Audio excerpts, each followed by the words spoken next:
बार, फिर एक बार, तीसरी बार, तीसरी बार, अब की बार, अब की बार। जब हम 400 पार की बात करते हैं तो बहन और भाइयों कांग्रेस को चक्कर आने लगता है, और चक्कर इसलिए आने लगता है क्योंकि 400 सीटों पर तो चुनाव ही नहीं लड़ रही है, तो जीतेगी कैसे। और इसीलिए तो मैं कह रहा हूं, जनता जनार्दन से जवाब देती है। क्या जवाब देती है? जवाब देती है कि जो राम को लाए हैं, जो राम को लाए हैं, पूरे देश से एक ही आवाज है। और बहनों, और विरासत और विकास की अद्भुत संगम। अयोध्या में रामलला आ गए, और कांग्रेस को तो सत्ता की इतनी जल्दी थी कि करतारपुर साहब को ये भूल गई थी। और तो मोदी जी आए, तो मोदी जी ने आने के बाद करतारपुर कॉरिडोर के निर्माण के कार्यक्रम को भी आगे बढ़ाया। गुरु नानक देव की पावन धरा को भी भारत का हिस्सा बनाने का कार्य आगे बढ़ाया। और गुरु गोविंद सिंह जी महाराज के चार साहबजादों ने, जिन्होंने सरहिंद के लिए अपने आप को बलिदान किया था, उनके नाम पर 26 दिसंबर की तिथि को वीर बाल दिवस के रूप में मनाने की घोषणा भी की है। इसलिए बहनों और भाइयों, आज इसीलिए मैं आपको पास आया हूं कि पावन धरा तो मेरे लिए दो प्रकार से महत्वपूर्ण है। गुरु नानक देव जी से लेकर के गुरु गोविंद सिंह जी के साहबजादों की पावन धरा के रूप में, और हमारे नाथ संप्रदाय के पवित्र संत बाबा सिरसाई नाथ जी के नाम पर, जिनके नाम पर इस सिरसा बसा हुआ है, इसलिए ये मेरे लिए एक पावन धरा है। इसको मैं कोटि कोटि नमन करता हूं, आप सबका अभिनंदन करता हूं, स्वागत करता हूं। बहनों और भाइयों, आज देश बदल चुका है। हमारी पीढ़ी सौभाग्यशाली है कि हम नए भारत के नागरिक हैं। मोदी जी के नेतृत्व में कार्य कर रहे हैं, और जो दुनिया के लिए असंभव है, जो कांग्रेस के लिए असंभव था, वो मोदी जी ने संभव करके दिखा दिया। कर दिया ना। देखो, पहले दुनिया में भारत का सम्मान नहीं बचा था। लोग भारत को शक की निगाहों से देखते थे। पहले दुनिया में भारत के बारे में तमाम प्रकार की चर्चाएं होती थी। हमारी सीमाएं सुरक्षित नहीं थी। दुश्मन भारत की सीमा में घुस जाता था। आतंकी विस्फोट होते थे, जगह जगह विस्फोट होते थे। नक्सलवाद चारों ओर फैला हुआ था। विकास कार्य ठप पड़े थे। जब सुबह उठते थे तो पहला समाचार भ्रष्टाचार का, और सायंकाल होते होते आतंकी वारदात की घटनाएं आने लगती थी। निर्दोष लोग मारे जाते थे, सेना के जवान शहीद होते थे। गरीबों के कल्याण के लिए कोई योजना नहीं थी। कोई गरीब भूख से मरता था, किसान आत्महत्या करता था, दवा के भाव में मरीज दम तोड़ता था, बेटी और व्यापारी सुरक्षित नहीं थी। बहनों और भाइयों, पिछले 10 वर्ष में मोदी जी ने भारत की तस्वीर और तकदीर को बदला है। ये तस्वीर और तकदीर को कैसे बदल दिया है? आज भारत का सम्मान दुनिया में बढ़ा है। दुनिया में कोई संकट आता है, लोग, दुनिया भारत की तरफ देखती है। सीमाएं सुरक्षित हैं। अब कोई दुश्मन भारत की सीमाओं का अतिक्रमण नहीं कर सकता है, क्योंकि नया भारत है। और आतंकी वारदात तो नहीं होती, इस पे नकेल कसा गया। लेकिन अगर पटाखा भी जोर से फट जाए ना, तो सबसे पहले पाकिस्तान सफाई देता है कि नहीं, मैंने नहीं किया है। उसे मालूम है अगर समय रहते सफाई नहीं दी तो ये भारत है, छेड़ता नहीं है, लेकिन अगर कोई छेड़ता है तो उसको छोड़ता भी नहीं है, वो भयभीत रहता है। बहनों और भाइयों, भय बिनु होई न प्रीति, ये वही है। जब ताकत होती है ना, तो हर व्यक्ति शांति और सौहार्द के लिए आपके सामने झुकता है। और आज भारत ने दुनिया को एहसास कराया है। विकास के कार्य बड़े बड़े highway, railway, metro, IIT, IIM, AIIMS, one district one medical college, triple IT, NIT, world class university और हर व्यक्ति के स्वास्थ्य के लिए हर घर नल और नल में जल की योजना मोदी जी ने पूरे देश के अंदर लागू कर दी। देखो, कांग्रेस के लोग भूखों मरते थे, गरीबों को भूखों मारते थे, उनका रसीद राशन खा जाते थे। और बहनों और भाइयों, भाजपा की सरकार में 80 करोड़ लोगों को फ्री में राशन मिल रहा है।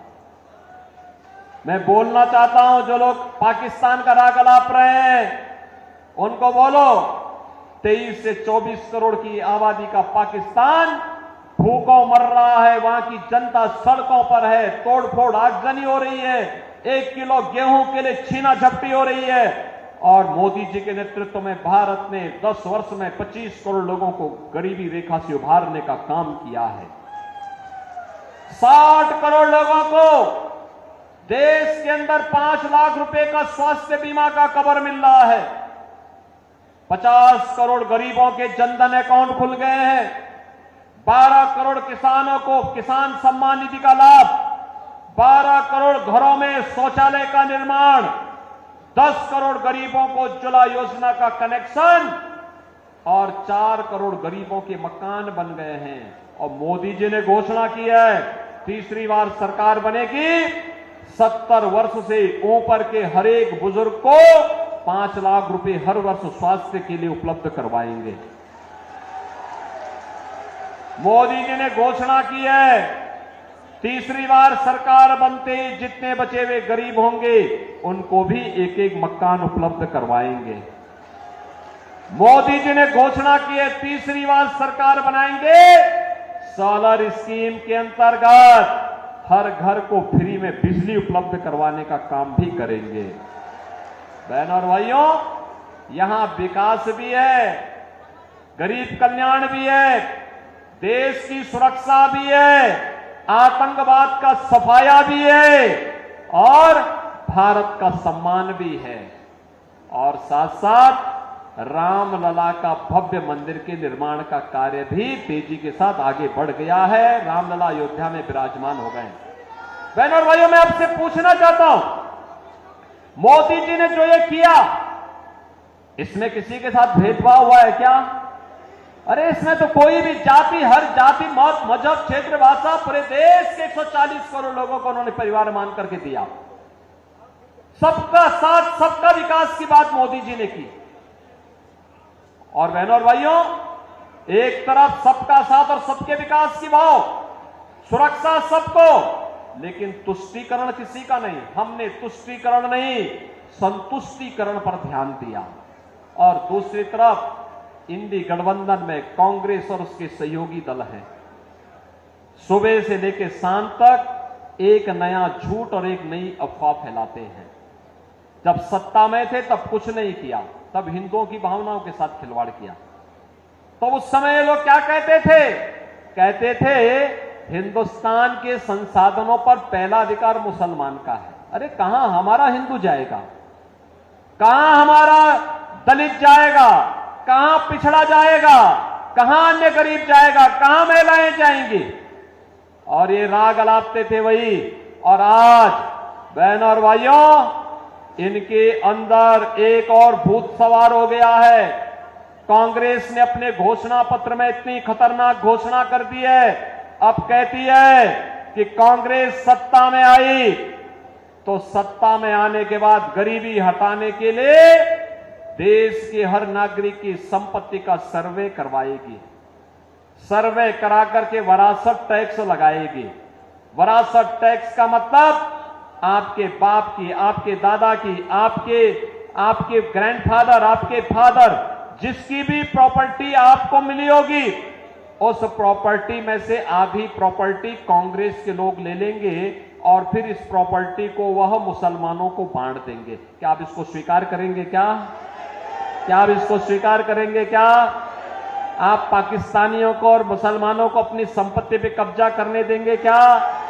अरे हरगिज नहीं, भारतीय जनता पार्टी इनको ये मौका ही नहीं आने देगी।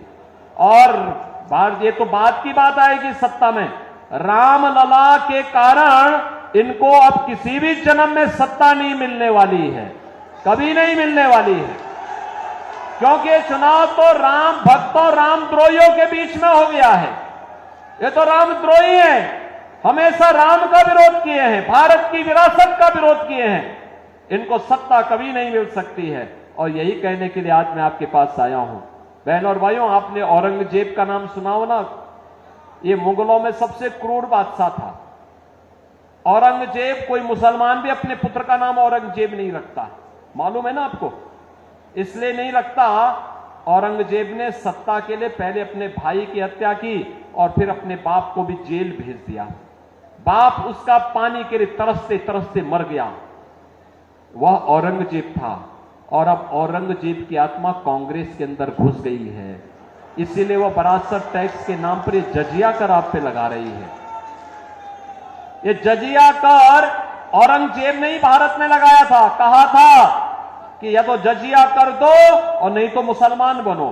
और कांग्रेस भी यही करना चाहती है। क्या आप इसको स्वीकार करेंगे? क्या आप इसको स्वीकार करेंगे? क्या हम भारत को विभाजन की ओर ले जाएंगे? क्या? अरे राम जन्मभूमि का जो पुण्य आपके साथ जुड़ा हुआ है, आप भी कह सकते हैं, सिरसावासी भी कह सकते हैं कि हमने तो यहां से कमल खिलाने का काम पिछली बार भी किया था। श्रीमती सुनीता दुग्गल को चुनाव जिता करके भेजा था। मोदी जी को प्रधानमंत्री हमने बनाया था। मोदी जी प्रधानमंत्री बने तब अयोध्या में राम मंदिर के निर्माण का मार्ग प्रशस्त हुआ। ये श्रेय तो आपके ऊपर गया। नेतृत्व तो मोदी जी का है, लेकिन श्रेय तो आपको जाता है। ये पुण्य आपको प्राप्त हुआ है, ये पुण्य आपके साथ जुड़ा हुआ है। इस पुण्य से वंचित नहीं होना है। और इसीलिए देश के अंदर जो आवाज आ रही है, वो आवाज यही है, हर जवान से एक ही आवाज है, और वो आवाज है जो राम को लाए हैं, जो राम को लाए हैं। और राम को लाने वालों को फिर से देश की सत्ता सौंपनी है। सौंपने को तैयार हैं? सभी सिरसावासी तैयार हैं? सभी लोग तैयार हैं? सहमत हैं? यहां से भारतीय जनता पार्टी के हमारे लोकप्रिय प्रत्याशी, युवा और जुझारू प्रत्याशी श्री अशोक तंवर चुनाव जीत करके जाएंगे। लेकिन बहनों और भाइयों, आपके पास 5 दिन का समय है। इन 5 दिनों में मोदी जी का संदेश घर घर पहुंचाएंगे। यह काम है।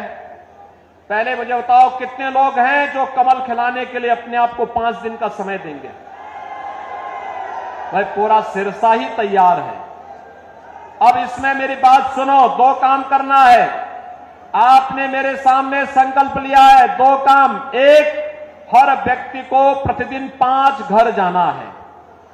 उस परिवार के हर एक सदस्य से मिलकर के उससे कहना है, 18 वर्ष से हर वयस्क मतदाता को बोलना है कि देखो, आत्मनिर्भर और विकसित भारत के लिए हमें मोदी जी को फिर से प्रधानमंत्री बनाना है।